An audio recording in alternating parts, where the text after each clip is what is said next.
அன்பான தேவ பிள்ளைகள் எல்லோருக்கும் இயேசு கிறிஸ்துவின் நாமத்தில் என்னுடைய வாழ்த்துக்களை நான் தெரிவித்துக் கொள்கிறேன். தேவ பிள்ளைகளே, நாம் இந்த விசுவாச நேர தொலைக்காட்சி நிகழ்ச்சியில் மத்தேயு 8ஆம் அதிகாரம் 13வது வசனத்திலிருந்து தேவனுடைய வார்த்தையை கடந்த 2 வாரங்களாக நாம் தியானித்து வருகிறோம். வாசிக்கிறேன் பாருங்கள். மத்தேயு 8ஆம் அதிகாரம் 13வது வசனம். பின்பு இயேசு 100க்கு அதிபதியை நோக்கி, நீ போகலாம், நீ விசுவாசித்தபடியே உனக்கு ஆக கடவுது என்றார். தேவ பிள்ளைகளே, நாம் கடந்த 2 வாரங்களாக இந்த சத்தியத்தை தான் பார்த்து வருகிறோம். அது என்னது? நீங்கள் உங்கள் இருதயத்திலே கர்த்தரை குறித்து என்ன விசுவாசிக்கிறீர்கள், என்ன நம்புகிறீர்கள், அதுதான் உங்கள் வாழ்வின் நடைமுறை அனுபவமாக மாறும் என்று சொல்லி நாம் பார்த்து வருகிறோம். குறிப்பாக முதல் வாரத்திலே நாம் பார்த்தோம், எப்படி நம்முடைய வாழ்க்கையில் ஆதாம் ஏவாளைப் போல,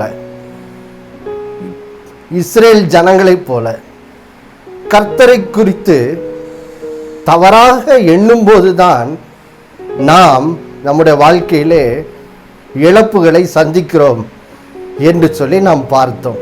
இயேசுவை குறித்து நாம் சரியாக எண்ணும்போதுதான் நம்முடைய வாழ்க்கையிலே நாம், பாருங்கள் தேவ பிள்ளைகளே, நம்முடைய வாழ்க்கையிலே விடுதலையை பெற்றுக்கொள்ள முடியும்.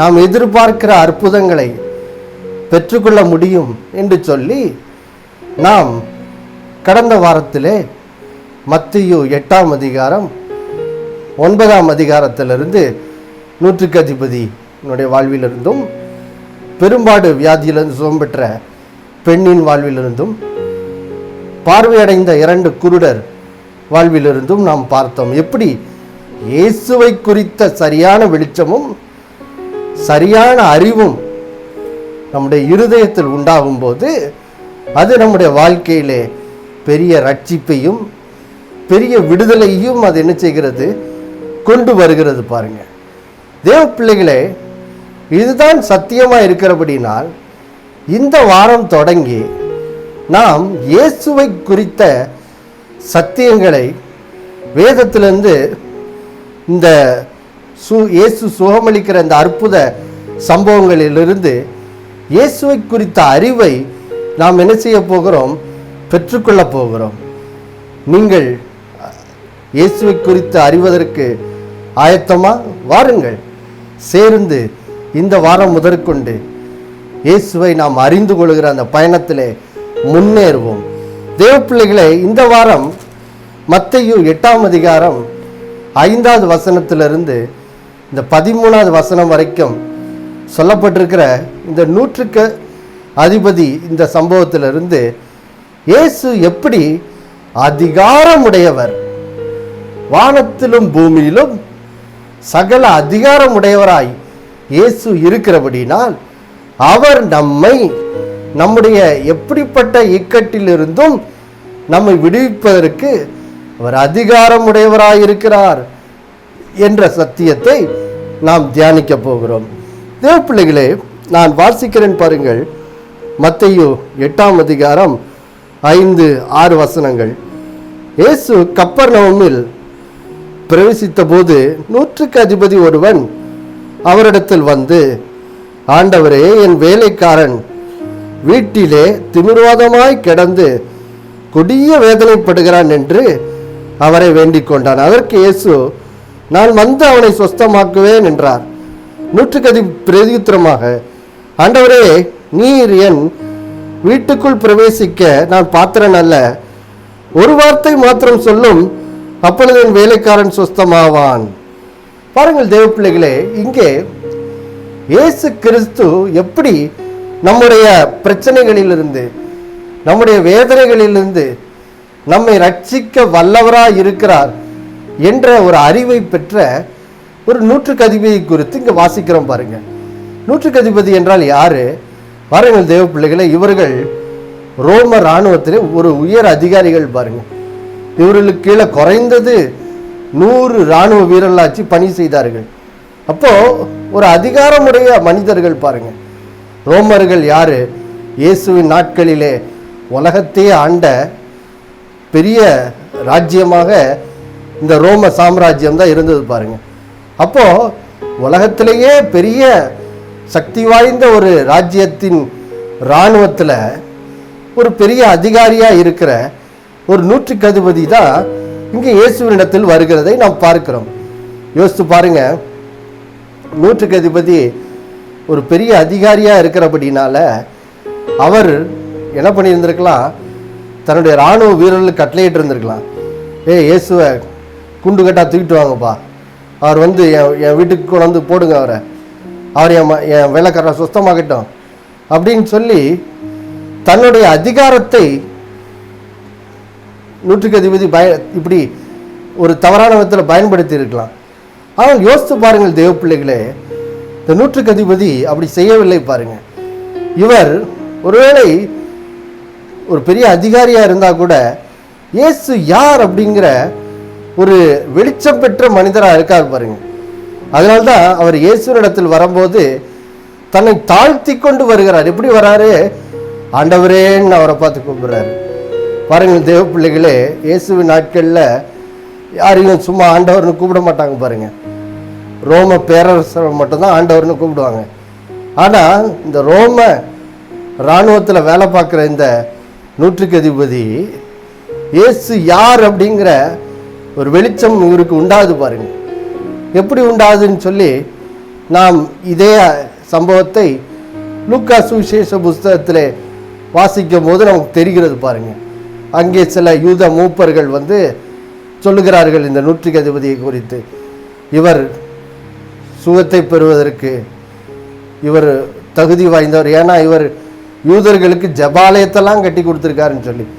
அப்போது இதிலிருந்து இந்த நூற்றுக்கு அதிபதி எப்படி இந்த அளவுக்கு இவரோட வாழ்க்கையில் ஒரு மாற்றம், ஒரு வித்தியாசமான ஒரு நடக்கை எப்படி பார்க்க முடிகிறது என்பது புரியுது பாருங்க. இவர் ரோம சாம்ராஜ்யத்தில் வளர்ந்தவராக இருந்திருப்பார். தன்னோட பணி நிமித்தம் இப்பொழுது இஸ்ரேல் தேசத்துக்கு வந்திருக்காரு.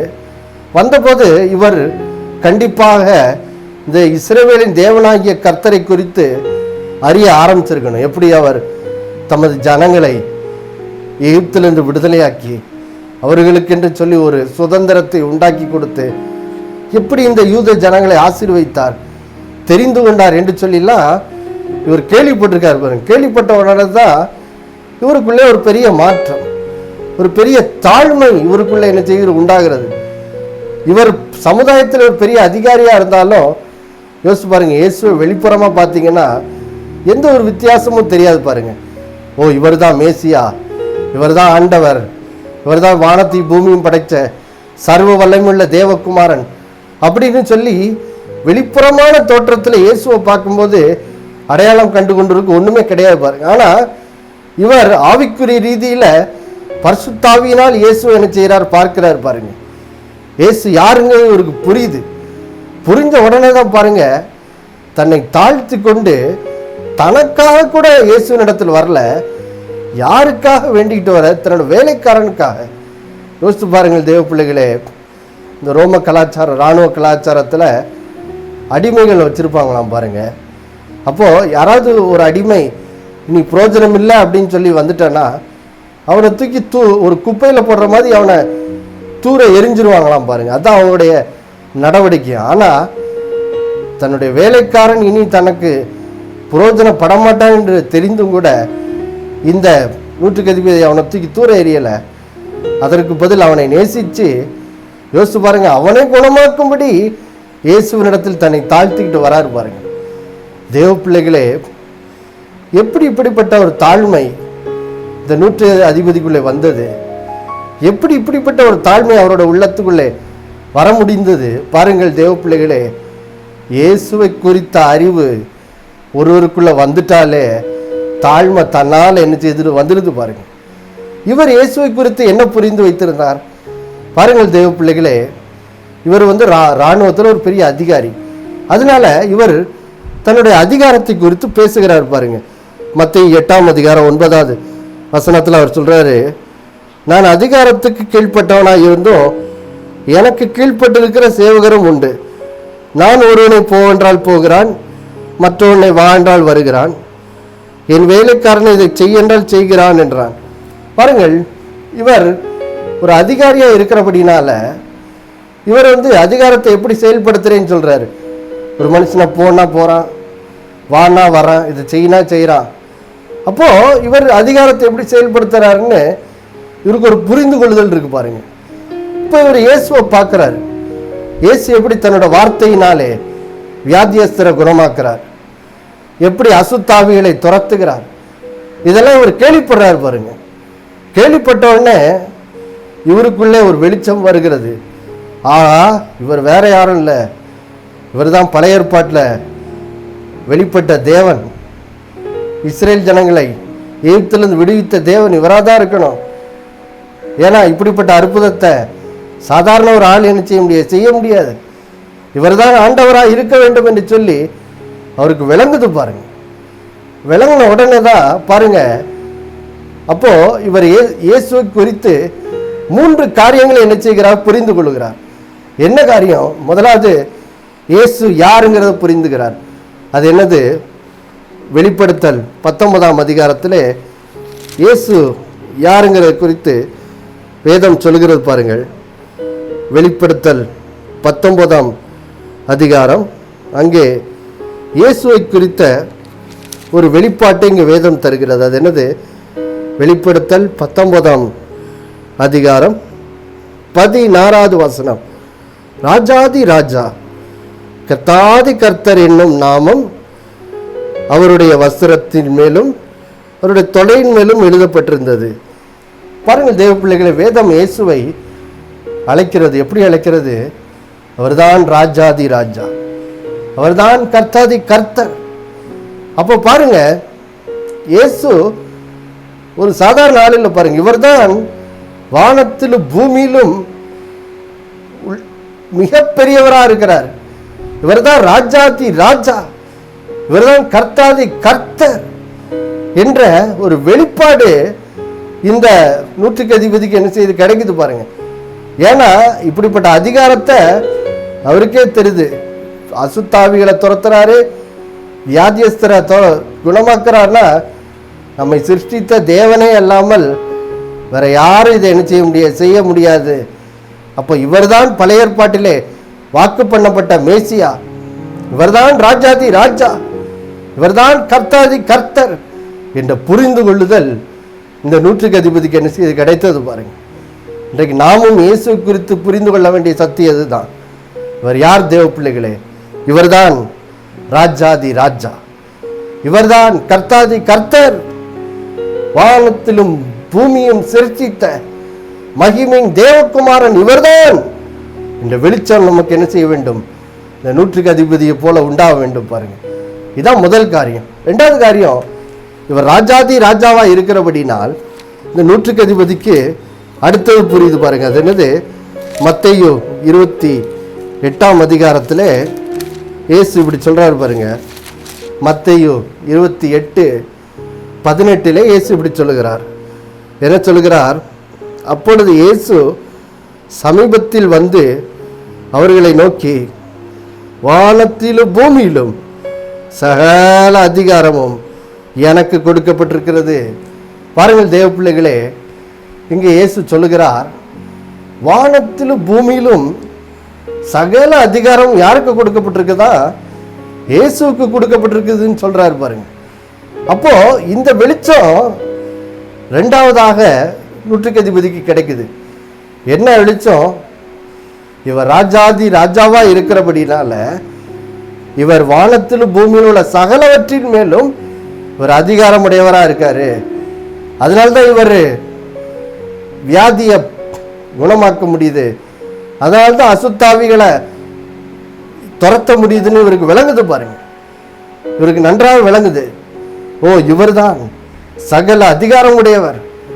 அதனால்தான் இவர் அசுத்தாவியில துரத்த முடியுது. ஏன்னா இவர் ராஜாதி ராஜாவா இருக்கிறதுனால எந்த அசுத்தாவியும் இவருடைய அதிகாரத்துக்கு கீழ்பட்டிருக்கிறது அப்படின்னு சொல்லி இவருக்கு விளங்குது பாருங்க. அப்போ தேவ பிள்ளைகளே, ரெண்டாவது இவருக்கு நல்லா என்ன விளங்குது, இயேசு வானத்திலும் பூமியிலும் சகல அதிகாரமும் உடையவர் என்ற ஒரு வெளிச்சம் அவருக்கு என்ன செய்யுது, கிடைக்குது பாருங்க. கிடைச்ச உடனே மூன்றாவது காரியம் அவருக்கு என்ன புரியுது, இதுதான் புரியுது பாருங்க. பிரசங்கி, பழைய ஏற்பாட்டிலே பிரசங்கி புஸ்தகம் திருப்பி கொள்ளலாம் பாருங்க.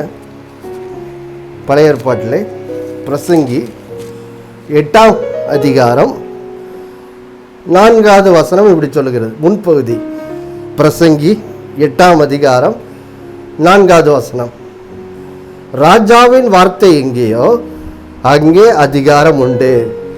மூன்றாவது காரியம் இந்த நூற்றுக்கு அதிபதிக்கு என்ன விளங்கியிருக்கு, இதான் விளங்கிருச்சு பாருங்க. அது என்னது, இயேசு ராஜாதி ராஜாவா இருக்கிறதுனால இவர் வானத்திலும் பூமியிலும் சகல அதிகாரம் உடையவராக இருக்காரு.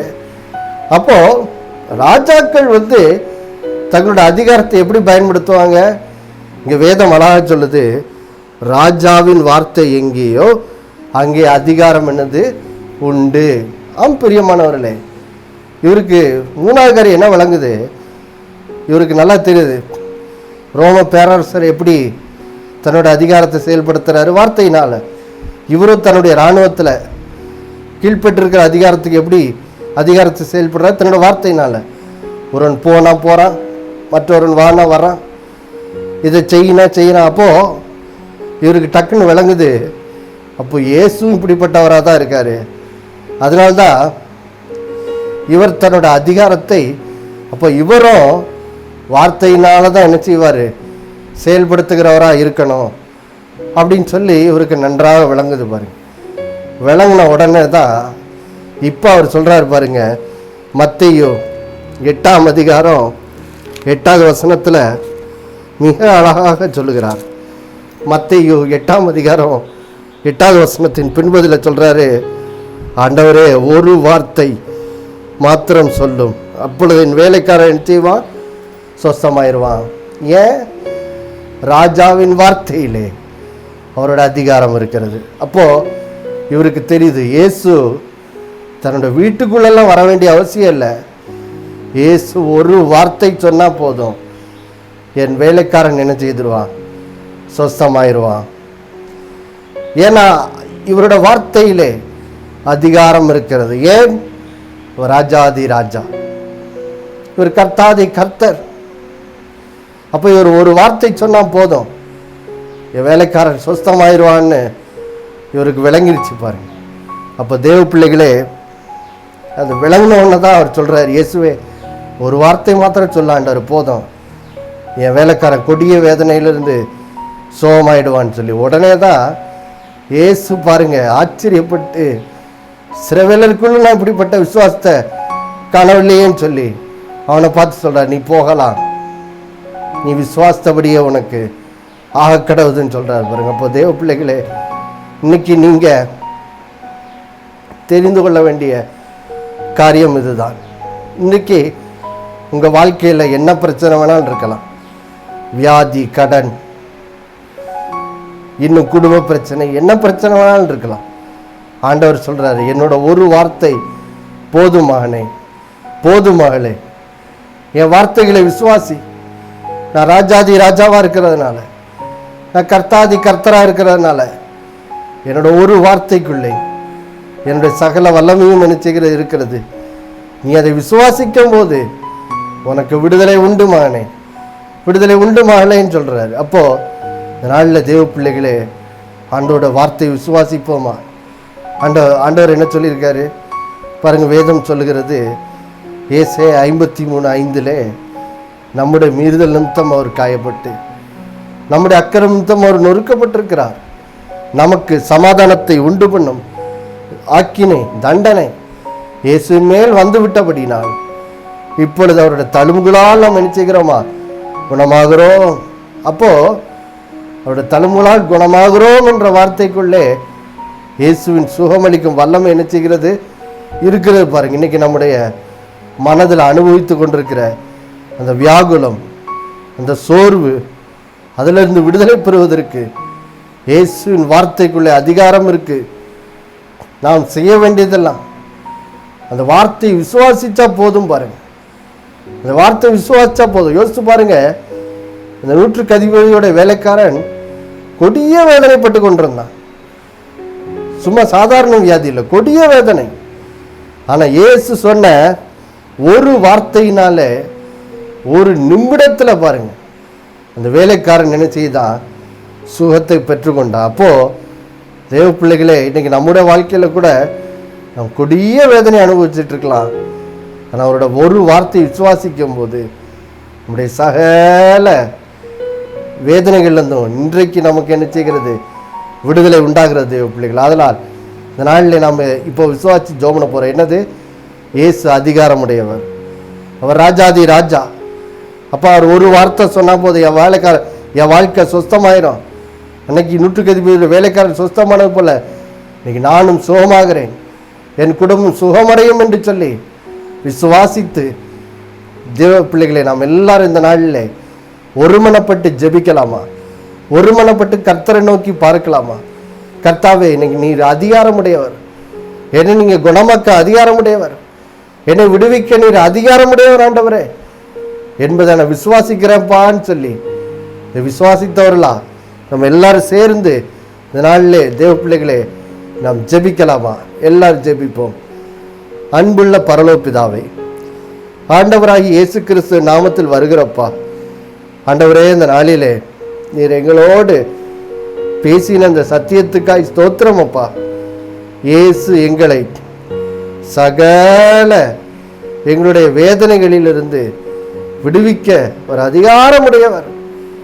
ஏனென்றால் அவர் ராஜாதி ராஜா, அவர் கர்த்தாதி கர்த்தர் என்ற சத்தியத்தை கேட்டோமே. அதனால் அவர் வானத்திலும் பூமியிலும் சகல அதிகாரமுடையவராயிருக்கிறபடினால் அவருடைய ஒரு வார்த்தை இன்றைக்கு என்னை சொஸ்தமாக்கி விடும் என்று சொல்லி கற்றுக்கொண்டமேப்பா. இந்த வார்த்தைகள், இந்த வசனங்கள் புரிந்து கொள்ளும்படி எல்லாருக்கும் ஒரு பிரகாசமுள்ள மனக்கண்களை கொடுத்தருளுங்க ஆண்டவரே. ஆம் பிதாவே, இப்பொழுது உங்களுடைய பிள்ளைகள் இந்த சத்தியத்தை குறித்த வெளிச்சத்தை பெற்றுக்கொள்ளட்டும். பெற்றுக்கொண்டு ஆண்டவரே, இப்பொழுது உங்களுடைய பிள்ளைகள் உங்களுடைய வார்த்தையை விசுவாசிக்கட்டும் ஆண்டவரே. நீர் சொல்லி இருக்கிறீர், அவருடைய தழுவுகளால் நாங்கள் குணமாகிறோம் என்று சொல்லி இந்த நாளில் அந்த வார்த்தையை விசுவாசிக்கட்டும். விசுவாசிக்கும் போது இப்பொழுது உங்களுடைய பிள்ளைகள் எப்படிப்பட்ட வேதனையில் இருந்தாலும் பரவாயில்ல, எப்படிப்பட்ட வியாதியில் இருந்தாலும் பரவாயில்ல, இப்பொழுது இயேசு கிறிஸ்துவின் தழுவுகளால் உங்களுடைய பிள்ளைகளுக்கு ஒரு சுகம் உண்டாக இயேசுவின் நாமத்தில் ஜெபிக்கிறப்பா. இப்பொழுது உங்களுடைய பிள்ளைகள் சுகமடைவார்களாக இயேசு கிறிஸ்துவின் நாமத்தில். உங்களுடைய தழுவுகளால் குணமாகட்டும், கட்டிலிருந்து கட்டவிழ்க்கப்படட்டும், வேதனையிலிருந்து விடுவிக்கப்படட்டும், வியாதியிலிருந்து சுகம் பெறட்டும் ஆண்டவரே. உச்சன் தலையிலிருந்து உள்ளங்கள் வரைக்கும் சுகம் பெறட்டும், குடும்பங்கள் சுகமடையட்டும், உறவுகள் சுகமடையட்டும் இயேசு கிறிஸ்து நாமத்தில். நாளிலே ஆண்டவரே, உடைய பிள்ளைகளை நீர் குணமாக்குறக்காய் ஸ்தோத்திரம். இந்த நாளிகையிலே குணமாக்குறக்காய் நன்றி. விடுதலை தருகிறக்காய் ஸ்தோத்திரம். விடுதலை தந்ததுக்காய் நன்றி அப்பா. துதிகன மகிமையெல்லாம் செலுத்துகிறோம் இயேசு கிறிஸ்து நாமத்தில் ஜெபிக்கிற நல்ல பிதாவே. ஆமென், ஆமென், ஆமென். கர்த்தர் தாமே உங்களை ஆசீர்வதிப்பாராக. ஆமென்.